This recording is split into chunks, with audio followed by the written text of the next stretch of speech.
A key part of making a story great is making sure that the ending delivers. And there have been plenty of examples of this throughout wrestling history, with Cody Rhodes being the most recent example by finishing the story at WrestleMania 40. But not every story gets a great ending. In fact, some don't get an ending at all. But what are the most notable wrestling storylines that never got a proper conclusion? Well, that's exactly what we're going to be looking at right now. And where better to start than with the Cat and the time she was forced to join the Right to Censor. Now, a bit of a backstory might be required here for those who weren't around during the Attitude Era. Basically, in early 2001, the Cat began a new angle where she started expressing her increased desire to strip down at WWF shows, something the young males in attendance were no doubt only too happy to watch. One group who were not happy about this, however, was the Right to Censor, because as the WWF's resident heel moral values group, they took it upon themselves to start blocking the Cat's attempts to strip down whenever the moment struck her. And this interference eventually led to noted puppy lover Jerry the King Lawler getting involved, not only because he wanted to give all women the right to get their puppies out on national television, but also because the Cat just happened to be his real-life girlfriend. Obviously then, as is always the case with wrestling, this beef was going to have to be settled inside of the ring, with that February's No Way Out pay-per-view featuring a match pitting the King versus RTC leader Steven Richards. And the stipulation to this one would be that if Richards won, then the Cat would be forced to join the heel stable.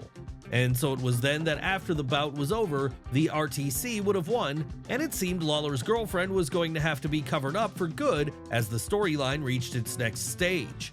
Except that never happened. No, for reasons which differ depending on who you ask, WWF abruptly decided to fire the Cat later that month, with this meaning the whole angle was left in limbo forever, never to be resolved. And as if that wasn't bad enough, the company wouldn't just lose an in-ring talent here, they'd also lose a commentator as, in protest of his girlfriend's dismissal, Jerry Lawler would also walk out with immediate effect.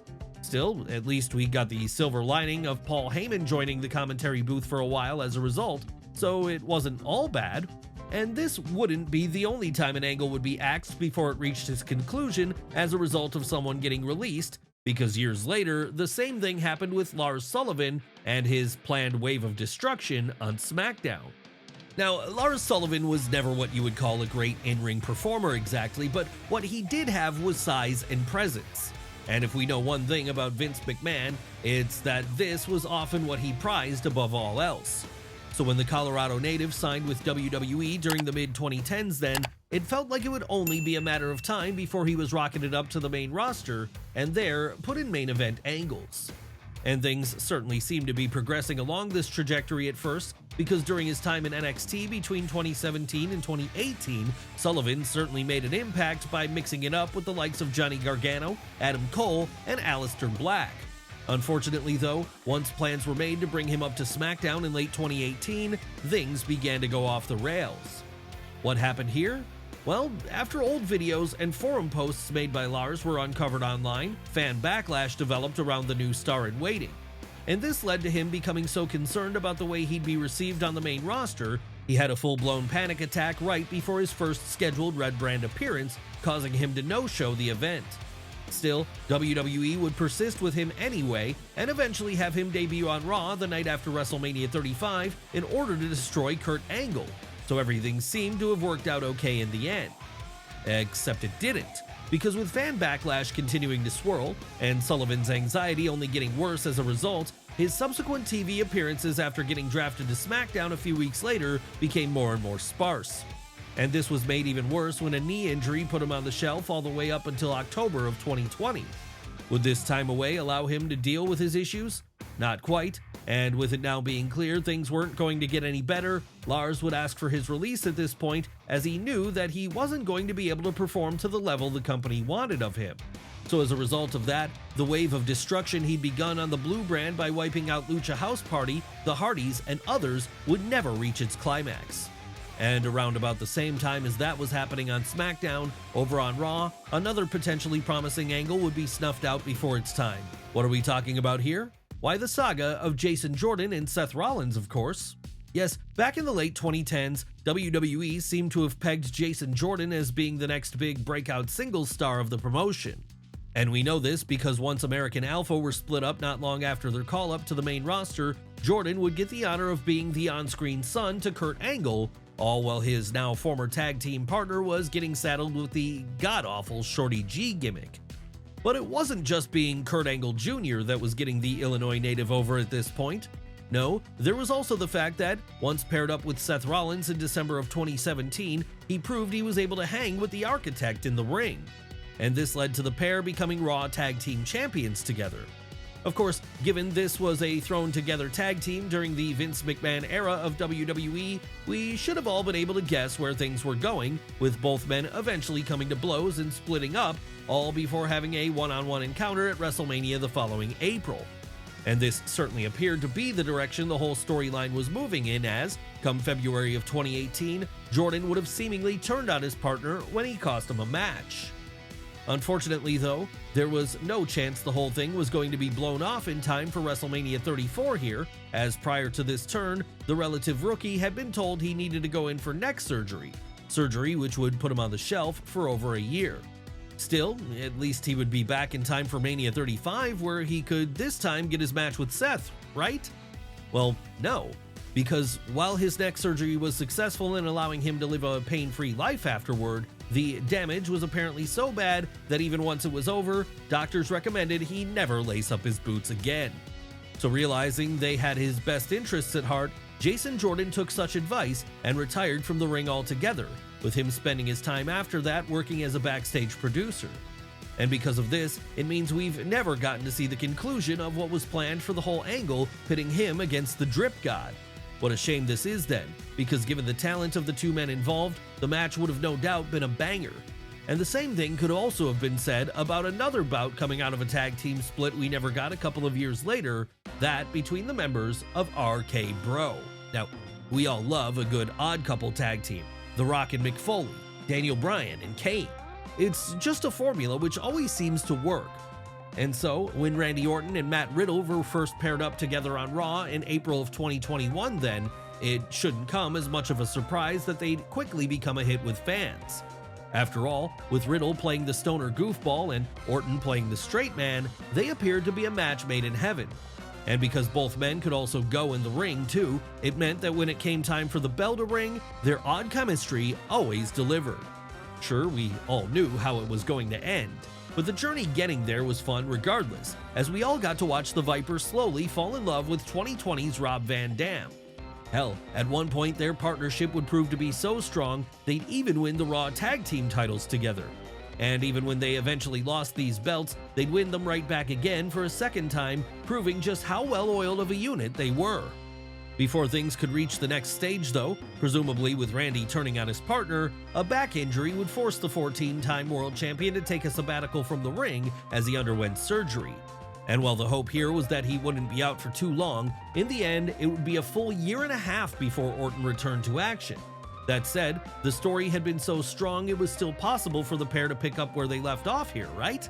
Well, it would have, had Matt Riddle not gotten himself fired during the intervening time. That's right, after getting himself caught up with various legal problems behind the camera, as well as apparently peeving off a number of higher-ups, the Allentown native would be released by WWE in September of 2023, with him from there both returning to the indie circuit and doing shots for New Japan.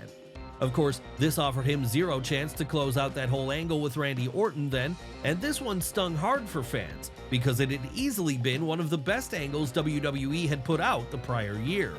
And what makes it sting all the more is that just 2 months after Riddle's release, the Legend Killer would finally make his long-awaited return, meaning we were painfully close to getting to see this one play itself out.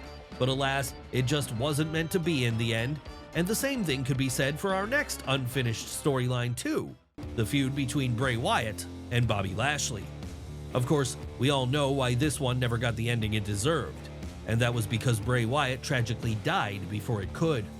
Prior to that though, it looked like it was shaping up to be an interesting one as, in the lead up to WrestleMania 39, the Eater of Worlds began targeting the Almighty, presumably with the intention of challenging him to a one-on-one match at the Showcase of the Immortals. And while details of what would have taken place there are unclear, it's likely this bout would have also served the dual purpose of progressing the Uncle Howdy storyline. But after one lone segment in the lead up to Mania where Bray tried to get into his opponent's head, the whole thing would abruptly be dropped as Lashley was instead plugged into the Andre the Giant Memorial Battle Royal. What had happened? Well, no one was sure at first. All we knew was that Wyatt had been taken off of TV with an undisclosed health issue, and that as a result of this, the story had been placed on pause. Now though, we know it would remain on pause forever, as on August 24th, 2023, Bray Wyatt tragically passed away, meaning no conclusion could ever come outside of a quasi-continuation of things with Bo Dallas and the Wyatt Six in 2024. But while the Wyatt Six is a potential example of a spooky gimmick done well, not every spooky stable out there has been a success. And if you need any evidence of this, you only need to look at our next example of an unfinished storyline, this time over in AEW. That's right, we're talking about the Nightmare Collective. Yes, while the early years of AEW did a lot of things right, including the Hangman Page saga, the rise of MJF, and the reemergence of tag team wrestling in North America, one thing it didn't do well was angles involving women. And this was never more evident than with the Nightmare Collective, a stable led by Cody Rhodes, which also included Awesome Kong, Mel, and the long male of the group, Luther. That said, even if it wasn't great, there was still some interest in seeing where this one would go, as, with it appearing to have a plan in place, there was the potential it could end up turning the corner and being something good. And so, as the weeks went on then, and the Nightmare Collective kept collecting scalps from the members of the women's locker room, people remained tuned in, hoping for a good conclusion to the whole thing. But that conclusion would never come, because by early 2020, with it being clear fans were overwhelmingly tired of the whole thing, AEW decided to cut bait and just scrap the angle entirely, with the only attempt at a conclusion coming on some clips the company released online, clips which weren't seen by the vast majority of the audience. Was this a satisfactory ending? No, not really, as it still didn't allow things to reach any kind of climax. But then given how this one was received, maybe it's for the best it was just dropped so abruptly. But moving back over to WWE again, we find our next subject, a story which played itself out around the same time in 2021, when audiences were being put through the ringer with the unfinished saga of Lacey Evans' storyline pregnancy. Okay, let's rewind for a second and remind everyone what was going on here. It was at this point that Evans had entered into a feud of sorts with Charlotte Flair, one which was built around the fact the Georgia native apparently had the hots for her rival's father, the Nature Boy, Ric Flair. And considering this was Ric Flair we're talking about, these feelings were clearly mutual as, during his subsequent time managing Evans, it was implied that Slick Rick had been romantically involved with Lacey, enough that by the time February came around, Lacey would be announcing her pregnancy to the world. Yes, it was looking like we were about to get the story of Ric Flair and Lacey Evans of all people having a love child together.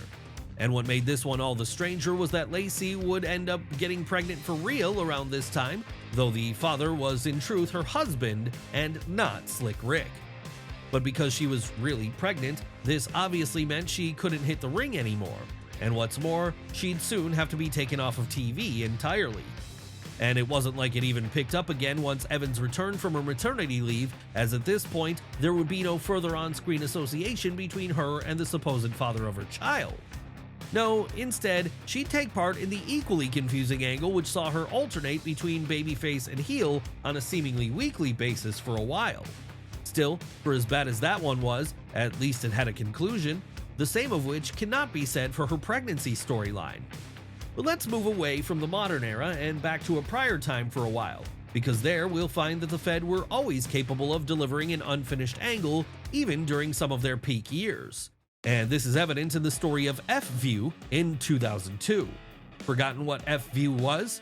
Well, we wouldn't blame you if you did, because it was a pretty short-lived angle overall, being that it only lasted for a brief period of time during the crossover from the Attitude Era to the Ruthless Aggression Era. What did it involve? Well, it was basically a second attempt at doing GTV, the Attitude Era angle, which had seen a secret camera crew film private and often embarrassing moments of WWF superstars and then broadcast them to the world. So, given this was the WWE's second attempt at such a storyline then, you'd have thought that this time they'd have learned their lesson and figured out what the ending was going to be before they started.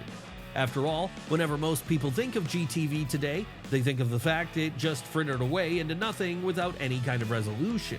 Unfortunately though, this would be the same thing that happened with F-View as well, as after weeks of voyeur footage on various Raw superstars, it all just ended without any explanation. Sure, there were plenty of fan theories out there, with maybe the most popular of these being that it was all something then Raw general manager Eric Bischoff had been doing in an attempt to boost ratings. Controversy creates cash, after all. But this was never confirmed or denied on screen, and no other explanation was given either, meaning that if you were to give us a dime for every time WWE refused to pay off a secret hidden camera angle at the turn of the millennium, we'd have 2 dimes, which isn't a lot, but it's weird that it's happened twice.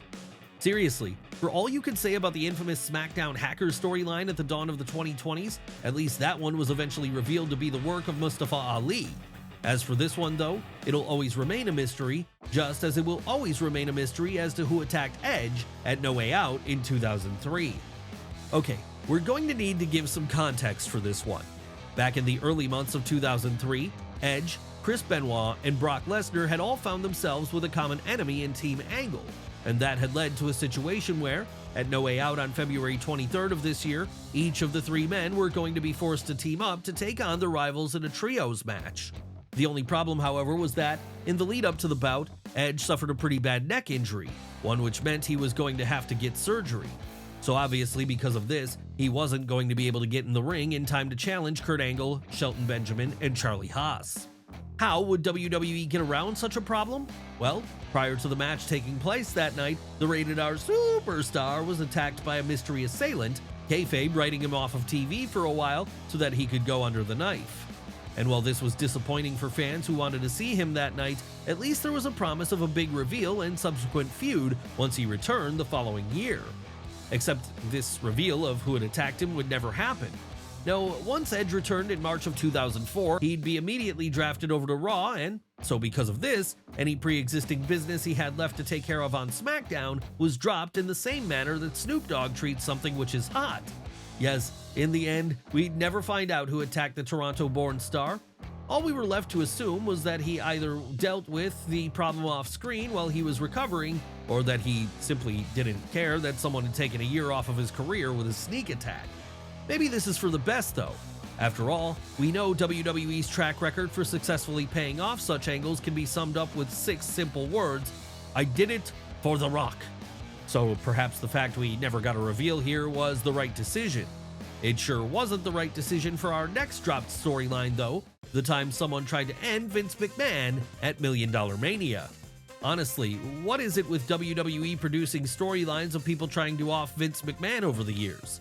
It didn't matter if his limo was getting blown up, Steve Austin was threatening to shoot him on live TV, or the aforementioned $1 Million Mania segment we'll get to in a moment. At least with the Austin angle though, we knew who his attacker was. When it came to the latter of the 3, however, there was no such reveal to be found. But what was the story here? Well, in 2008, in an attempt to boost sagging ratings, the boss decided to put an all-new segment on Raw entitled $1 Million Mania, a segment in which he would appear in front of the live crowd, call a random person at home, and offer them $1 million if they could answer a simple question. Of course, this one was a disaster long before the disaster that ended it, as the most memorable thing about it today might be Vince getting rickrolled on live TV. So realizing it wasn't working then, it was decided that the best thing to do would be to drop the whole thing in the most melodramatic fashion possible. And this is what led to an episode of Raw a few weeks later where, and while in the middle of trying to call a fan at home, Vince was brought down by the set collapsing around him, leaving him buried under the rubble. Who has done such a thing? Was it an investor worried about all the money McMahon was giving away? Nobody knows, because after this, there was no further mention made of who could have done the incident. Yes, it would be dropped entirely from there, with there being no attempt to find out who was responsible or explain why the attack had happened at all. Yes, fans would never get a satisfying conclusion to this one.